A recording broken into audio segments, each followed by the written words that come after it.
Careful.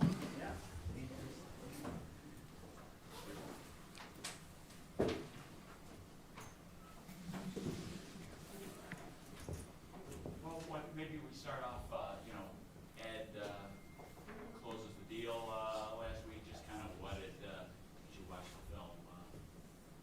What did you like best about Ed's game this past week? The energy, tremendous energy as a rusher. It's a critical element to being able to win. And he was able to maintain his energy because wherever we are in the football game in 2 minutes, we need to be at our best as a four-man rush unit, as one-on-one rushers. So the energy was excellent.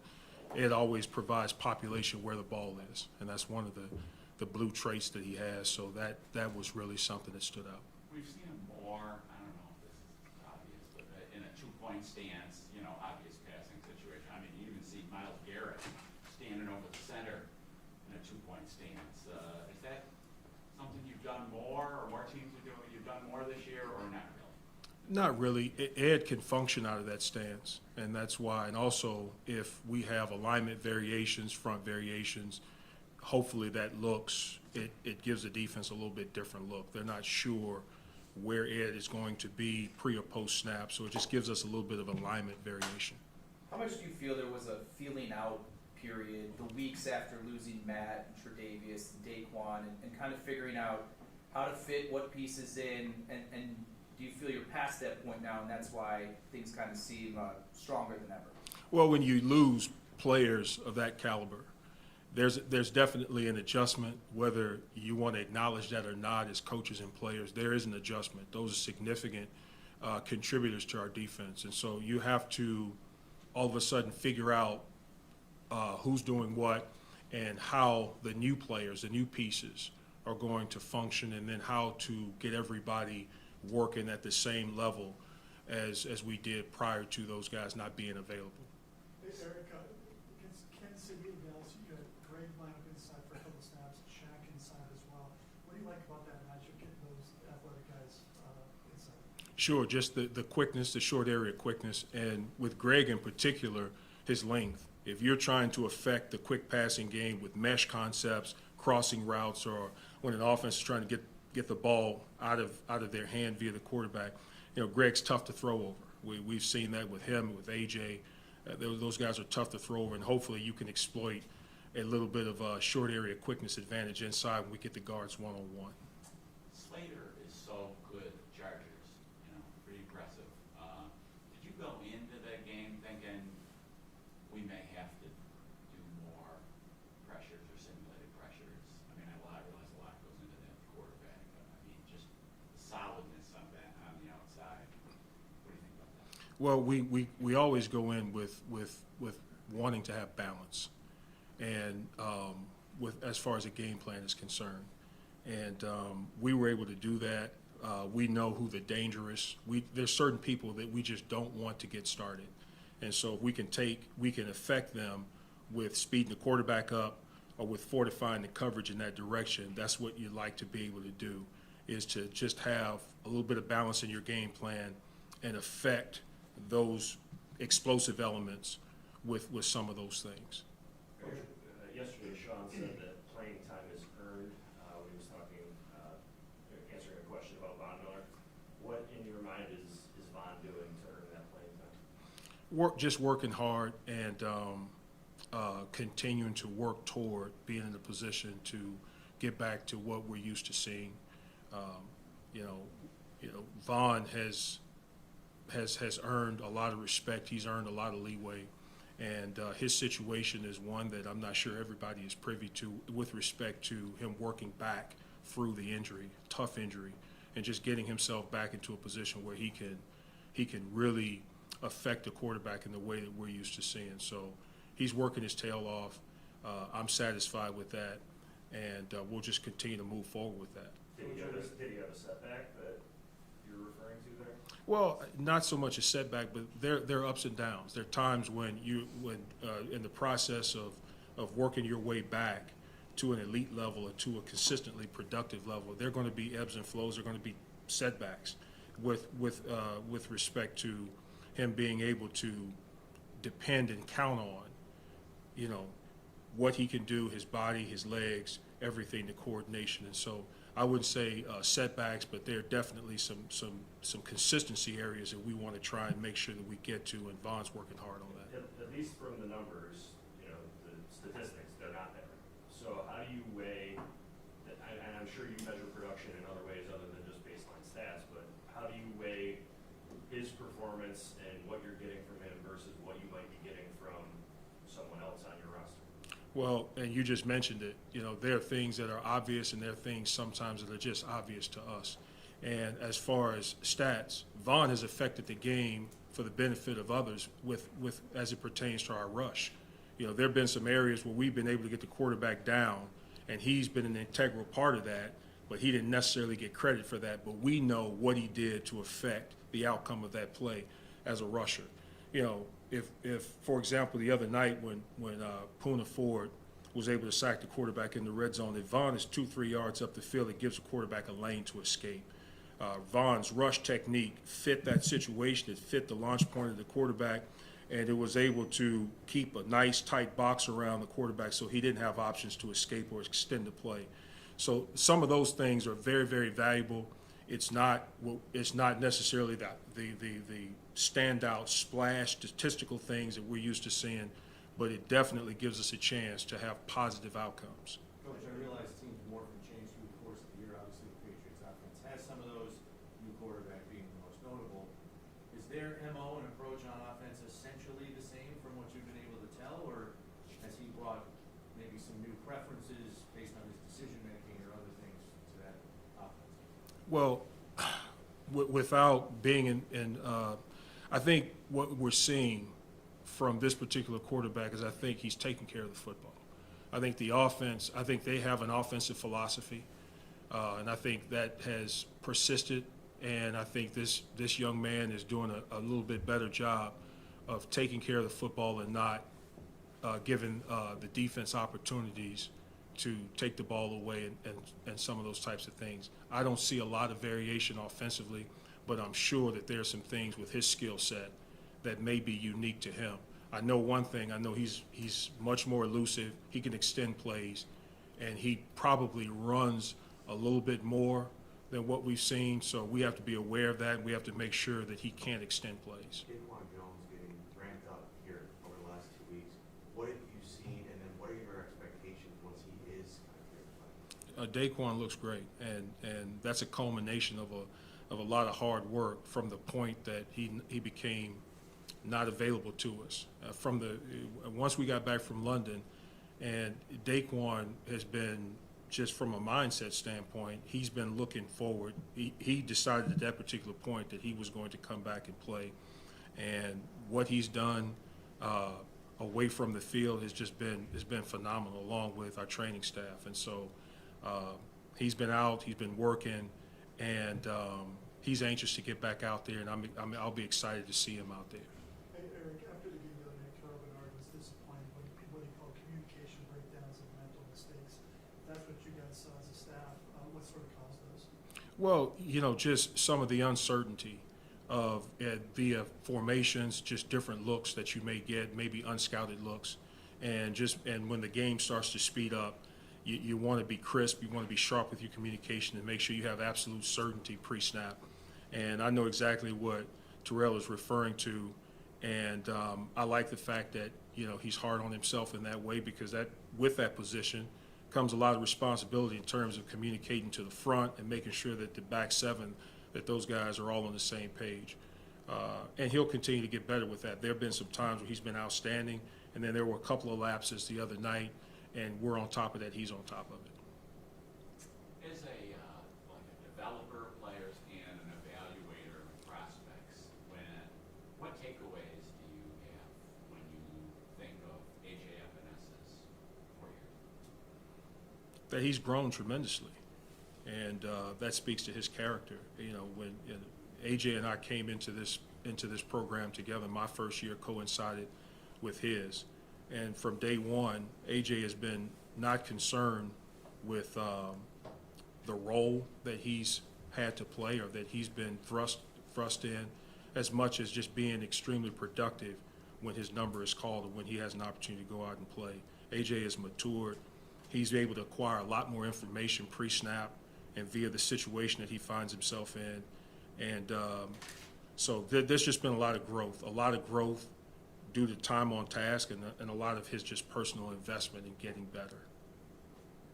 Is there anything in particular from AJ you see off the field lately? He's talked a lot about more confidence, feeling more comfortable. Is there anything you've seen from him kind of that steady tape, or like anything in particular off the field that you've seen him develop? Well, I know that AJ is spending a lot of time away from the daily schedule. I know that he's made a concerted effort to invest in that way, and it's paying off. AJ, by the time we get to a certain game plan segment, AJ is already well briefed on that situation and a lot of the personnel that he's going to have to face and compete against. So what he's doing away from the schedule has really gone up, and AJ's able to go back now and to reference a lot of situations and experiences that he's had over the almost 4 years that he's been in the National Football League and in this particular situation. And right, his confidence is everything. And I love where he is with that. And he's put a lot of work in to make sure that his preparation feeds into that. I know you talked about Ed and the game he had last week, but to see him hit a goal that he had really, financially was helpful, but also he, for himself, he wanted to hit that, and to see the year he's put together, just as someone who's seen him grow the way you have, I guess what is that like as a coach to see that? Very, very, very gratifying. And I don't think Ed will mind me sharing this. Ed obviously affected the game the way that he did. And on Christmas Day, Ed he communicated to me that there's some areas that he wanted to be better in.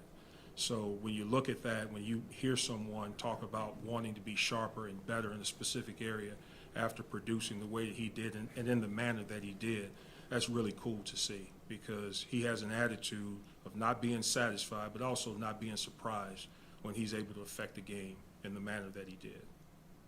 Going back to AJ, but from a coaching standpoint, patience, having coaching patience with him. Because obviously he's better than he was when he came in. How do you balance that? Whereas sometimes you say, well, we don't really have that many young guys, but like this young guy, we gotta force feed him a little bit, because that's how he's gonna get better. Well, the process and development happens sometimes when it happens, and you, as a coach, as a facilitator, you want to affect that. You want it to happen as fast as you possibly can, because we need the production, and we need it yesterday. But there is a fine line between having high expectations and understanding that development will occur organically and naturally, and also kind of pushing the player toward that, or pushing the person toward that. AJ's matured. We have a great relationship. I think all of the guys respond to the process that we have, our training process. It's consistent. They understand it. There's a lot of trust there. So, and let's be honest. It isn't like this is the first year that AJ has produced sacks or splash plays. I think the rate and some of the situations that he's been able to do those things in, he's putting everything together now. His point of attack run defense, his winning one-on-one as a pass rusher, dropping into coverage. There's just a lot of detail with what he's doing, and really proud of him. And then another thought, Greg, had another good run defense game. Mm-hmm. What do you think about the unselfish element? Some guys who are obsessed with sacks, they might see them take themselves upfield and out of the play on a run down, and you don't really see Greg doing it. No. Greg, that's just not his character. Greg is going to react to the information that he's given, and Greg's he's not hunting production outside of the situation or the call or the information that he's getting. He's going to do his job, and that's the beautiful thing about him, and that's why he's been a starter here since day one, because as a rookie, and even during the draft process, we saw that level of character with him. And Greg had 8 sacks last year. He had ran into a little bit of a bump, but we played him all over the defensive line, and he's affected the game for others and for our defense and team. So Greg will have plenty of opportunities, and he'll have his double-digit moments maybe this year. You just can never count him out. Thank you, guys.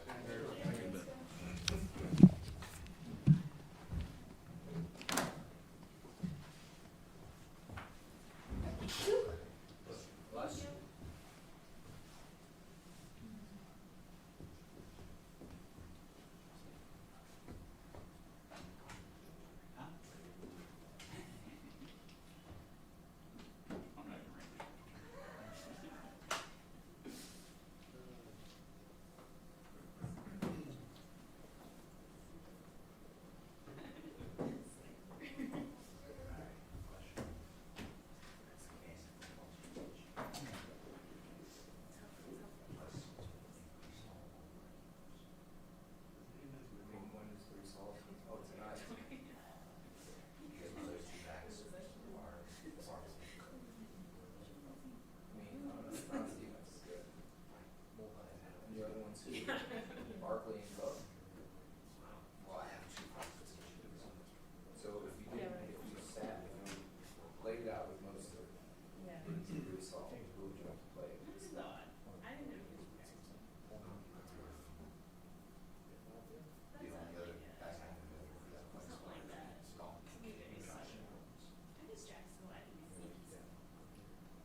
Good. How you guys doing?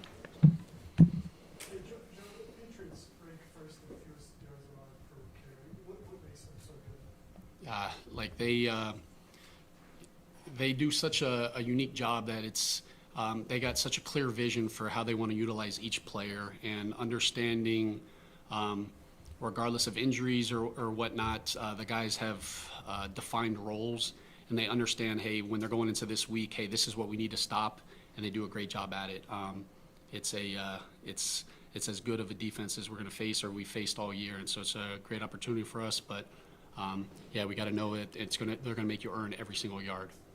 Curious, when you look back at what happened in the Chargers game with Gabe having the game he did, coming out of a couple of games where he and Josh just weren't connecting or he wasn't seeing that number of targets, like why did it work last week? Like what particularly worked with that?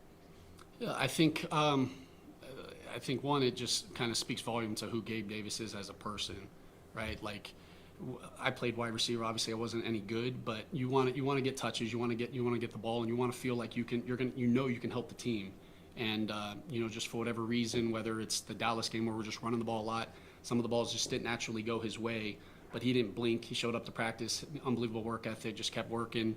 And him as Josh were able to just connect like they always do, and then they're on the same page. And we don't win that football game without Gabe Davis. But like I told him, I said, we don't win that football game without you having that mindset that you had of that competitive stamina of like, hey, it wasn't going my way, but my opportunity is going to come. And he made the most of it. And I was extremely pleased and proud of how he handled that. How have you seen Steph, you've been rolling out for 5, 6 weeks, whatever it's been, the production like he had earlier in the season just hasn't been there. How have you seen him handle that as you guys try to work him? Look, Steph's been unbelievable. I mean, that C on his chest matters to him.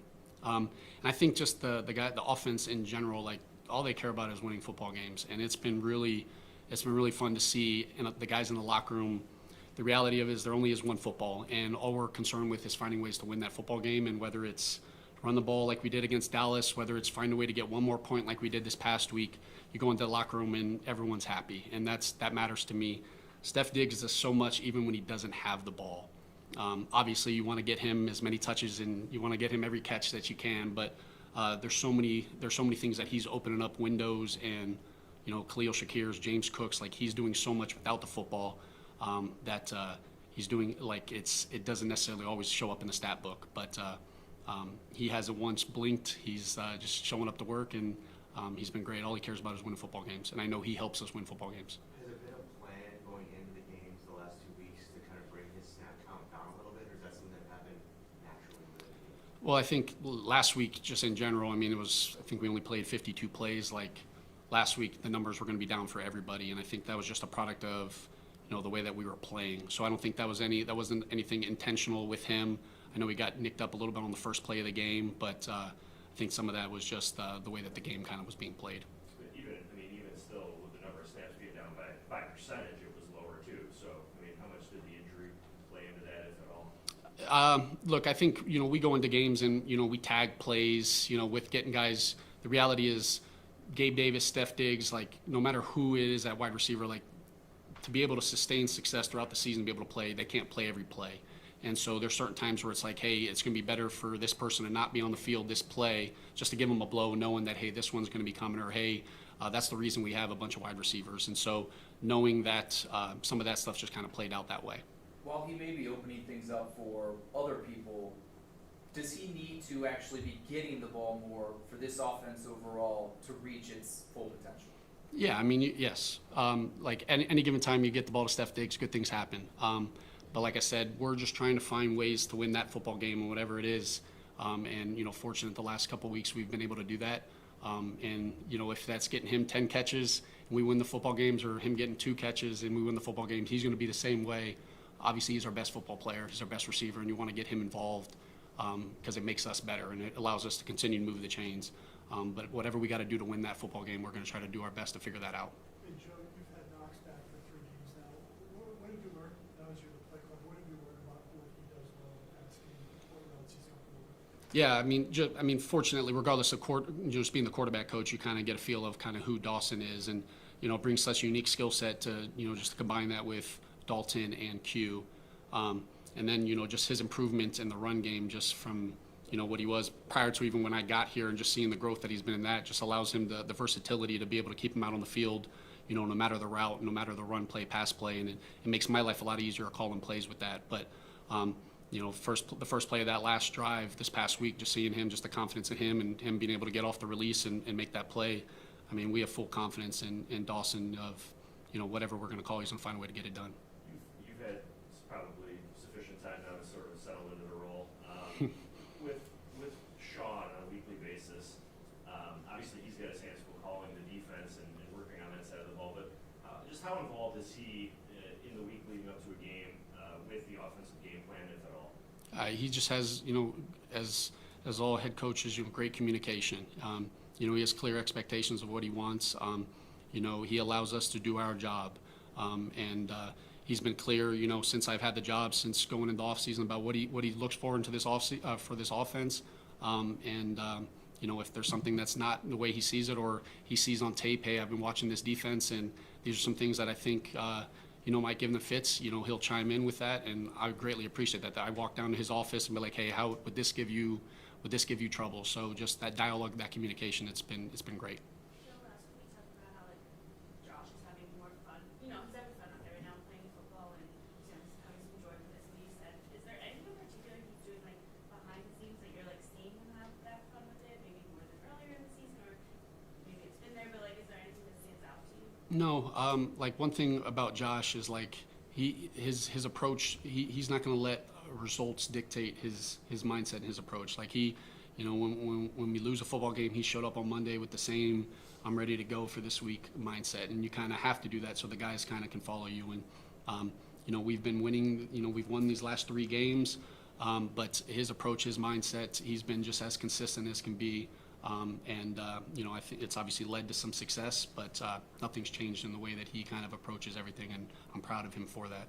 Joe, a couple of times in the last game, you had Fournette and Cook on the field at the same time.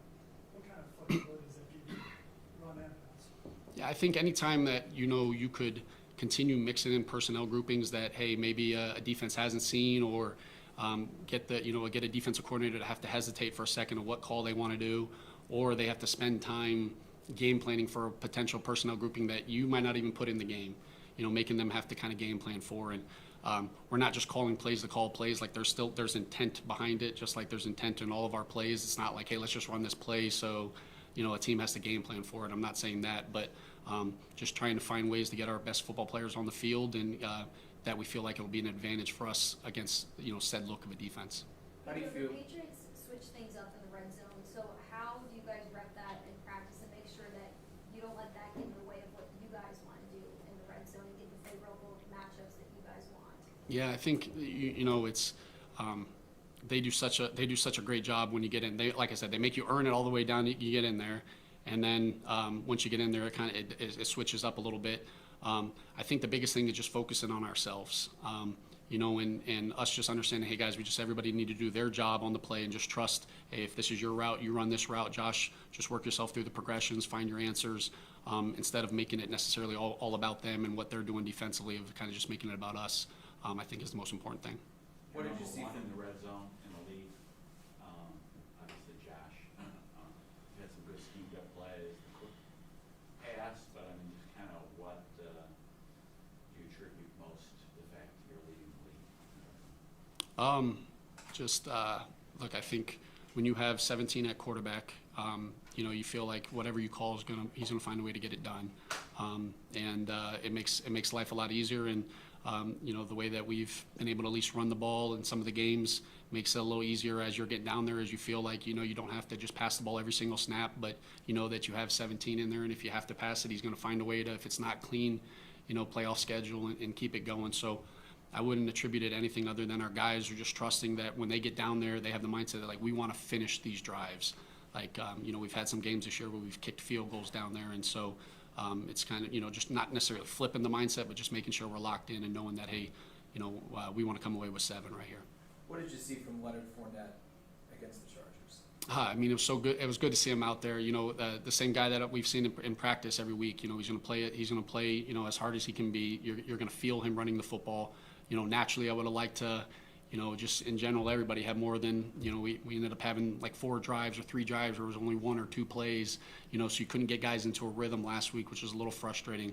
But I was pleased with the way that, just him just being able to pick up this offense. And I know he's been there for, call it half a year right now, but I mean, it's not easy to learn and be able to go in there, without playing meaningful football and take a, return a kick, then get a couple carries. He's playing just like we expected him to. So all things being equal, do you anticipate maybe getting him the ball a little bit more down the stretch here? Yeah, we'll see. I think it's a, week to week, we kind of evaluate hey, how do we feel like it, matches up versus team. And, as games go, hey, what's it going to take to win that football game? Sometimes it might be getting this guy a carry. Maybe it's getting these guys, getting James more than this, or hey, we got to throw it more to win this football game. So as opposed to, kind of thinking like that, we just kind of think it, in game specific mindset and kind of go from there. Go back, the last 4 seasons, extra offensive line and jumbo package has always been kind of part of this offense. David Edwards coming out last week, having the snaps he did, just watching him out there, like running motion. I mean, what goes into finding the right piece for that kind of deal with a different job for an offensive lineman like that? And how has David been? I mean, David's first class as it gets. We were watching his high school highlight tape a couple weeks ago. Playing, he's in Downers Group, playing high school quarterback, long snapper, everything. I mean, it's unbelievable. But no, it takes a unique person to be able to play that jumbo position. But you also have to have the mindset, because now you're playing further away from the football that you normally do. You're approaching blocks differently. You're in pass protection on, a defensive end or a blitzing safety, and you're usually, on a 3 technique or a shade. And so it is completely different. And so you have to get ready for the game. On a snap of a play, I can be going in, and now I'm playing the rest of the game at a guard, and I'm sitting on the sidelines cold as can be. Now I got to run on the field, and, he's not 150 pounds. You got to run on and off the field, but he's as locked in as it gets, has an unbelievable personality. Like, everybody loves being around Dave, and we know that when he's on the field, good things happen. And so whether it's pass pro or run the ball, the more that David's on the field, good things happen. Was it jump earlier, like in training camp or even in the spring? Was that something that he was excited about when you guys maybe came to him and pitched this kind of role? Yeah, look, I think it helps that, Cromer was with him in Los Angeles, so you kind of know that you got to have a really smart guy that can handle that, a guy that kind of understands, that has length, that can, be able to block some of these different types of defensive ends and stuff. So with that, I wasn't probably involved in some of that conversation with it, but I know that there was a clear vision for him, when you brought him here as, hey, this guy can play, he can be a starting guard in this league, and then he also brings us value in being able to do that, lot to that. Ready to make the catch? What's up? Is he ready to make the catch? Turn on the high school highlight tape. You guys will see what kind of athlete he is. I would love that. Thanks, Joe. I appreciate you guys.